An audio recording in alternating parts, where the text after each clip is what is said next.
தலைப்பு சத்தம் இல்லாத தனிமை கேட்டேன். அமர்க்களம் என்ற தமிழ் படத்தில் ஒரு பாட்டு வரும்.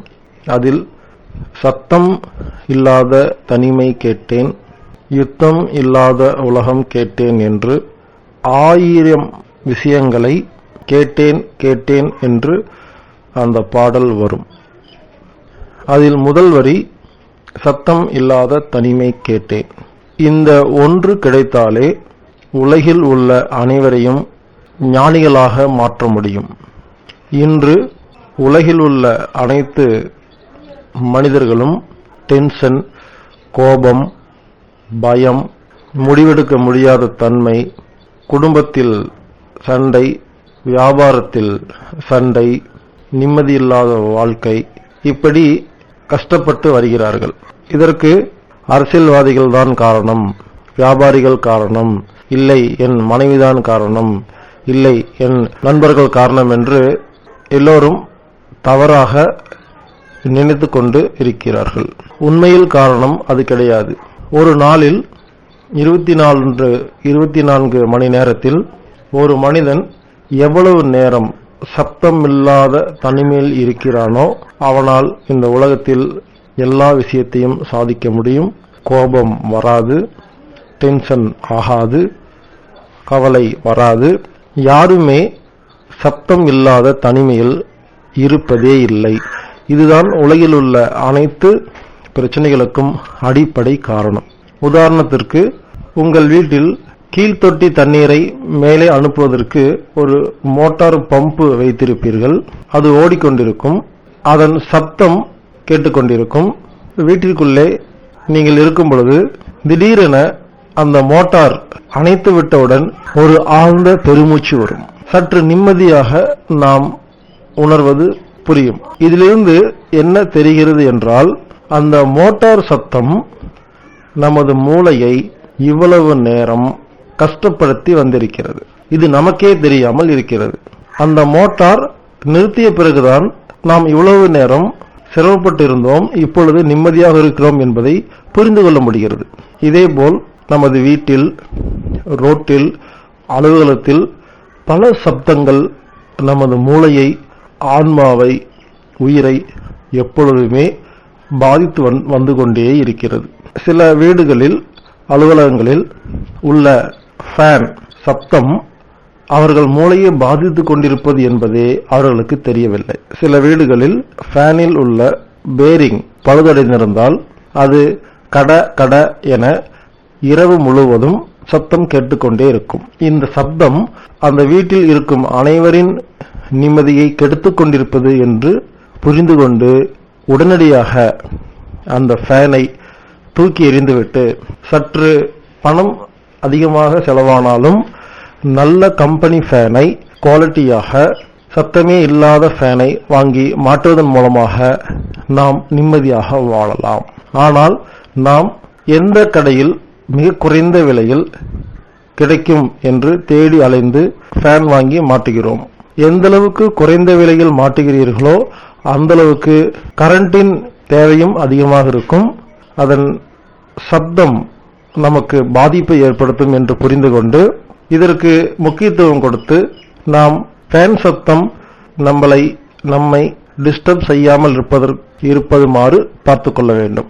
சில நேரங்களில் நம் வீட்டு ஃபேனிலிருந்து வரும் சப்தம் பக்கத்து வீட்டை கூட டிஸ்டர்ப் செய்யும். ஒரு வேடிக்கையான ஒரு கதை. நான் சில வருடங்களுக்கு முன்பு ஒரு வீட்டில் தங்கியிருந்தேன், அபார்ட்மெண்ட் வீடு. நான் படுத்திருக்கும் பொழுது என் காதுக்குள் கட கட என்று சத்தம் கேட்டுக்கொண்டே இருந்து நான் மிகவும் சிரமப்பட்டேன். பிறகுதான் புரிந்தது, கீழ் வீட்டில் உள்ள ஃபேனில் பேரிங் பழுதடைந்திருந்ததால் அதன் சத்தம் என் காதுக்குள் வருகிறது என்று. நான் கீழ் வீட்டிற்கு சென்று, உங்கள் ஃபேனில் பேரிங் போய்விட்டது, மாற்றுங்கள் என்று கேட்டேன். மாற்ற முடியவில்லை என்றால் நானே உங்களுக்கு பணம் கொடுக்கிறேன், புது ஃபேன் வாங்கி தருகிறேன், தயவு செய்து மாற்றுங்கள் என்று கெஞ்சி கேட்டு அதை நான் மாற்றினேன். பிறகு என்னால் நிம்மதியாக தூங்க முடிந்தது. இதேபோல் ஃப்ரிட்ஜிலிருந்து வரும் சப்தம் நமது நிம்மதியை கெடுத்துக் கொண்டிருப்பது என்று புரிந்து கொள்ளுங்கள். எனவே படுக்கை அறையில் ஃப்ரிட்ஜ் பயன்படுத்தாதீர்கள். இரவு முழுவதும் ஃப்ரிட்ஜிலிருந்து ஒரு அதிர்வு வரும், அந்த அதிர்வு நமது நிம்மதியை கெடுத்துக் கொண்டிருக்கிறது. சில டியூப் லைட்டுகள் கொய் என்று ஒரு சப்தத்தை எழுப்பிக் கொண்டே இருக்கும். இந்த சப்தம் நமது மூளைப்பகுதிக்கு சென்று நமது மூளையின் நிம்மதியை கெடுக்கிறது என்று புரிந்து கொண்டு சப்தம் இல்லாத டியூப் லைட்டுகளை பயன்படுத்துவது ஆரோக்கியத்திற்கு மிகவும் நல்லது. அடுத்த பேராகிராஃப். ஏசியில் இருந்து வரும் சப்தம் கூட நமது மூளைப்பகுதியின் நிம்மதியை கெடுக்கிறது என்று புரிந்து கொண்டு அதிலும் சற்று கவனிக்க வேண்டும். இப்படி ஒவ்வொரு வீடுகளிலும், ஒவ்வொரு வீட்டிலும், ஒவ்வொரு அலுவலகத்திலும் கம்ப்யூட்டர், ரைட்டர், பிரிண்டர், ஜெனரேட்டர், இப்படி பல சப்தங்கள் நம் காது வழியாக சென்று நம்மை கஷ்டப்படுத்தி வருகிறது. எனவேதான் சில ஆசிரமங்களுக்கு செல்லும் பொழுதோ, சில காட்டுப்பகுதிக்கு அமைதியான பகுதி செல்லும் பொழுதோ நமது மனது தெளிவாக இருக்கிறது. வாட்ச், கைகடிகாரம், வால் கிளாக், செல்போன், இப்படி பல ரூபத்தில் சப்தங்கள் நம்மளை ஆட்டி படைத்து வருகிறது. வாட்சிலிருந்து வரும் டிக் டிக் சத்தம் கூட மூளைப்பகுதியை பாதிக்கிறது என்பதை யாராலும் நம்ப முடியாது. ஆனால் அதுதான் உண்மை. இப்பொழுது செல்போன்களில் கொசுக்களை விரட்டுவதற்கு என்று ஒரு சாப்ட்வேர் வந்து கொண்டிருக்கிறது. இது அனைவருக்கும் அறிந்ததே. அது எப்படி வேலை செய்கிறது என்பதை பார்ப்போம். பல்வேறு விதமான அலைவரிசையில் அதிர்வுகள் உள்ளன. ஒரு சில அதிர்வுக்கு ஒரு சில உயிர்களுக்கு பிடிக்கும், பிடிக்காது என்று கணக்கு இருக்கிறது. எனது குருநாதர்களில் ஒருவரான சுந்தர்ராஜன் என்பவர் ஸ்ரீவில்லிபுத்தூரில் வாழ்கிறார். இவர் ஒரு மிகப்பெரிய சயின்டிஸ்ட். இவர் அதிர்வுகளை ஏற்படுத்தும் ஒரு சின்ன கருவியை கண்டுபிடித்தார். அந்த கருவியில் அந்த சப்தத்தினை மாற்றுவதற்காக சில அட்ஜஸ்ட்மெண்ட்டுகளையும் கண்டுபிடித்தார். அந்த கருவியை அவர் வீட்டில் வைத்து ஒரு குறிப்பிட்ட அலைவரிசையை, குறிப்பிட்ட ஒரு சப்தத்தை உருவாக்கும் பொழுது வீட்டில் உள்ள அனைத்து பள்ளிகளும் வீட்டிலிருந்து வெளியே செல்கிறது. வேறு அலைவரிசைக்கு சப்தத்திற்கு மாற்றும் பொழுது கரப்பான் பூச்சிகள் வீட்டை விட்டு வெளியே செல்கிறது. ஒரு சில குறிப்பிட்ட சப்தம் வைக்கும் பொழுது கொசுக்கள் அந்த ஏரியாவுக்கு வராம, அதுக்கு பிடிக்காம ஓடி செல்கிறது. இப்படி ஒவ்வொரு சப்தமும், ஒவ்வொரு அதிர்வும் ஒரு சில உயிருக்கு பிடிக்கும் அல்லது பிடிக்காது. அப்ப மனித மனதிற்கு பிடிக்காத சப்தம், பிடித்த சப்தம் என்று இருக்கிறது. இந்த சப்தத்தின் அளவுகளை கூடிய விரைவில் உங்களுக்கு தெளிவாக சயின்டிபிக்காக நாம் நிரூபிக்க உள்ளோம்.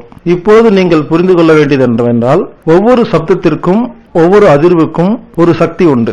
எனவேதான் மொபைல் போனில் கொசுக்களை விரட்டும் அப்ளிகேஷனில் அந்த மொபைலில் உள்ள வைப்ரேஷன் மிஷினை ஒரு குறிப்பிட்ட அதிர்வுக்கு சப்தத்தை எழுப்பும் பொழுது அந்த சப்தம் கொசுக்கு பிடிக்காமல் அந்த ஏரியாவுக்கு வருவது இல்லை. எனவே முடிந்தவரை நமது வீட்டில் சப்தம் இல்லாத தனிமையில் வாழும் பொழுது நம் உடல் ஆரோக்கியம் அடைகிறது, மனம் நிம்மதியாக வாழ்கிறது, உயிர் சந்தோஷமாக இருக்கிறது. எனவே முடிந்தவரை இரவு படுப்பதற்கு முன்னால் அனைத்து எலக்ட்ரிக்கல் மற்றும் மிஷின்களை ஆஃப் செய்துவிட்டு படுக்கும் பொழுது நாம் தூக்கம் கனவில்லாத நிம்மதியான தூக்கமாக இருக்கும். எனது நண்பரிடம் இந்த விஷயத்தை நான் கூறினேன். அவர் என்னிடம் கேட்டார், எனக்கு கண்டிப்பாக அந்த ஒரு மிஷின் வேண்டும், செய்து கொடுக்க முடியுமா என்று.